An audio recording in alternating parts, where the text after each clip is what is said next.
தமிழுக்கு நிகர் தமிழே, தமிழனுக்கு நிகர் எவரே. 2 அடியில் நம்மால் எதுவும் செய்ய இயலாது என்று எண்ணும் மனிதனிடத்தில் 2 அடி குரலில் எதையும் நம்மால் செய்ய முடியும் என நம்பிக்கையை ஊக்குவித்தது திருக்குறள். வணக்கம் குழந்தைகளே. வணக்கம் பகலவன் ஐயா. இன்னைக்கான குறளை நம்ம பார்ப்போமா? ஓ, பார்க்கலாமே. சரி, பாடத்துக்குள்ள போலாம்.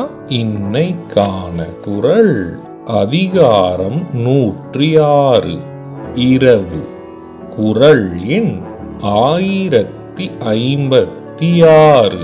கரப்பிடும்பை இல்லாரை காணின் நிரப்பிடும்பை எல்லாம் ஒருங்கு கெடும்.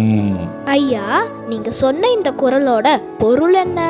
இதற்கான பொருள், உள்ளே வைத்து கொண்டே இறந்து கேட்பாருக்கு இல்லை என்று சொல்லாத நல்லோரை காணுகின்ற போதே இறந்து கேட்பவரின் வறுமை பறந்தோடி போகும். இதுக்கு ஒரு உதாரணம் சொல்லுங்களேன். இதற்கான உதாரணம், இரவல் கேட்பவர்களுக்கு தம்மிடம் வைத்து கொண்டு இல்லை என சொல்லாதவர்களை நேரில் கண்டாலே அவர்களின் வறுமை அவர்களை விட்டு விலகிச் செல்லும்.